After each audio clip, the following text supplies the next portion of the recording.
విప్లవ నాయకి, ఉక్కు మహిళ, ధీర వనిత ఇలా ఎన్నో శక్తివంతమైన బిరుదులు.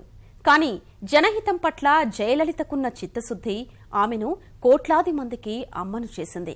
సంక్షేమ పాలనకు అసలు సిసలైన ఉదాహరణగా నిలిపింది. తమిళ జనహృదయ నేతగా ఆమెను సమున్నత స్థానంలో నిలిపింది.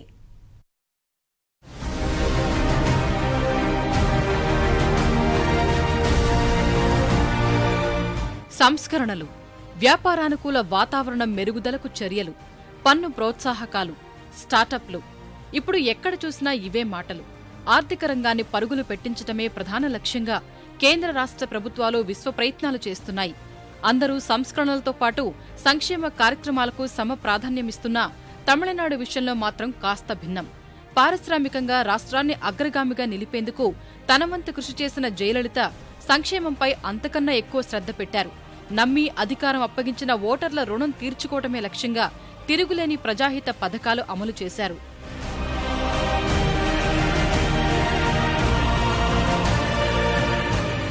సంక్షేమానికి జయలలిత ఇచ్చే ప్రాధాన్యం ఎన్నికల సమయంలో ఆమె విడుదల చేసే మేనిఫెస్టోను చూస్తేనే అర్థమవుతోంది. ప్రత్యర్థులతో పోటీ పడుతూ ఉచిత హామీలు ఇవ్వడం, అధికారంలోకి వచ్చాక వాటిని అదే దూకుడుతో అమలు చేయటం ఆమె ప్రత్యేకత. ఇలా అందించిన మిక్సీలు, ల్యాప్టాప్లు వంటి ఉచితాలకు తోడు అమ్మ పేరిట చేపట్టిన పథకాలతో తమిళుల్ని సంక్షేమ ఫలాలతో ముంచెత్తారు. ఈ కోవలో జయలలిత ప్రవేశపెట్టిన పథకాల్లో ప్రత్యేకమైనది అమ్మ క్యాంటీన్. పేదవాళ్లకు అత్యంత తక్కువ ధరకే పోషకాహారం అందించే ఉద్దేశంతో 2013లో ప్రారంభించిన పథకం ఇతర రాష్ట్రాలకు స్ఫూర్తిగా నిలిచింది. అంతకు మించి రోజూ లక్షలాది మంది కడుపు నింపుతోంది. స్వయం సహాయక బృందాల్లోని వేలాది మంది మహిళలకు ఉపాధి కల్పిస్తోంది. 5 అంటే 5 రూపాయలకే కడుపు నిండా భోజనం పెట్టే అమ్మా క్యాంటీన్ల విజయం జయలలితకు ఎంతో సంతృప్తినిచ్చింది.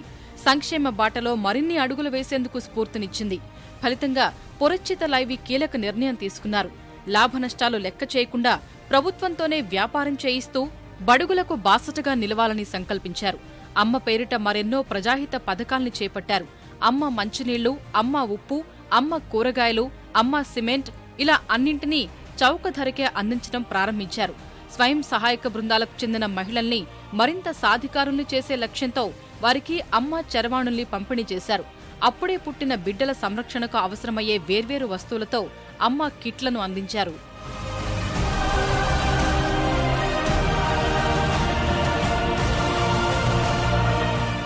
ప్రభుత్వ కార్యక్రమాలనే కాక పాలనను ప్రజారంజకంగా మార్చే దిశగా జయలలిత కీలక చర్యలు చేపట్టారు. ప్రజలకు శీఘ్రగతిన ప్రభుత్వ సేవల్ని అందించే లక్ష్యంతో అమ్మ సేవా కేంద్రాలు ఏర్పాటు చేశారు. సమస్యల పరిష్కారం కోసం అధికారుల చుట్టూ తిరగాల్సిన అవసరం లేకుండా మీ సేవా తరహా కేంద్రాలను నెలకొల్పి అర్జీలు స్వీకరించే విధానం ప్రవేశపెట్టారు. ఎలాంటి రుసుము తీసుకోకుండానే ప్రజలకు కావాల్సిన ధృవపత్రాల్ని అందించేలా ఏర్పాట్లు చేశారు. వీటికి తోడు రాష్ట్ర వ్యాప్తంగా అమ్మ కాల్ సెంటర్లను ప్రారంభించారు. ప్రజలు ఈ కాల్ సెంటర్ నెంబర్ 1100కు ఫోన్ చేసి తమ సమస్యలు చెప్పుకునే వెసులుబాటు కల్పించారు. అమ్మ సంక్షేమ మంత్రం ప్రజల హృదయాల్లో జయలలితకు సుస్థిర స్థానం సంపాదించి పెట్టింది. 2016 శాసనసభ ఎన్నికల్లో ఆమె చారిత్రక విజయం సాధించేందుకు దోహదం చేసింది. అమ్మ పాలనకు ముగ్ధులైన తమిళ ఓటరు గణం చరిత్రను తిరగరాసింది.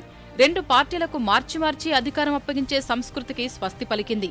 2016 ఎన్నికల్లో వరుసగా రెండోసారి ముఖ్యమంత్రిగా ఎన్నుకుంది. తన పట్ల ఎంతో ఆదరణ చూపిన ప్రజల రుణం తీర్చుకునేందుకు జయలలిత మరిన్ని సంక్షేమ పథకాల్ని ప్రవేశపెట్టారు. రాష్ట్రంలోని 11 చోట్ల ఆధునిక హంగులతో అమ్మ కళ్యాణ మండపాలు నిర్మించి వాటిని తక్కువ అద్దెకే పేదలకు ఇచ్చేందుకు కార్యాచరణ ప్రారంభించారు. గ్రామీణ ప్రాంత యువతలో శారీరక, మానసిక దృఢత్వాన్ని పెంచే లక్ష్యంతో అమ్మ జిమ్ల పథకాన్ని జయలలిత ప్రకటించారు. 50 కోట్ల రూపాయల ఖర్చుతో రాష్ట్ర వ్యాప్తంగా 500 జిమ్లు ఏర్పాటు చేసేందుకు కార్యాచరణ చేపట్టారు.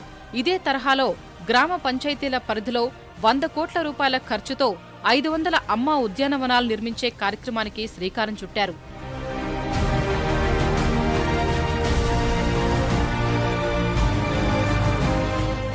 మహిళలకు అండగా నిలిచే దిశగా జయలలిత ఎన్నో కీలక కార్యక్రమాలు చేపట్టారు.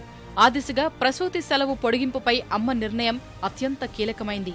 గతంలో 6 నెలలుగా ఉన్న ప్రసూతి సెలవును ఆమె 9 నెలలకు పొడిగించారు. మహిళల ఆరోగ్య పరిరక్షణ కోసం అమ్మ ఆరోగ్య ప్లాన్, అమ్మ మాస్టర్ హెల్త్ చెకప్ వంటి ప్రత్యేక కార్యక్రమాలు అమలు చేశారు.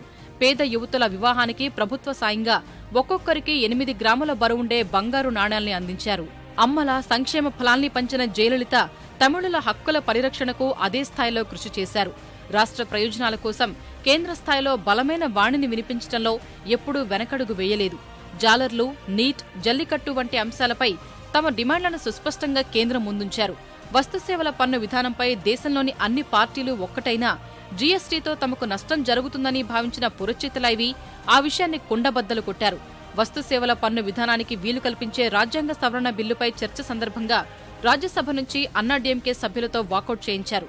ఇలా అన్నింటా తమిళుల పక్షానే అన్నట్లు వ్యవహరించిన జయలలిత తీరు ఆమెను కోట్లాది మంది హృదయాల్లో అమ్మగా నిలబెట్టింది.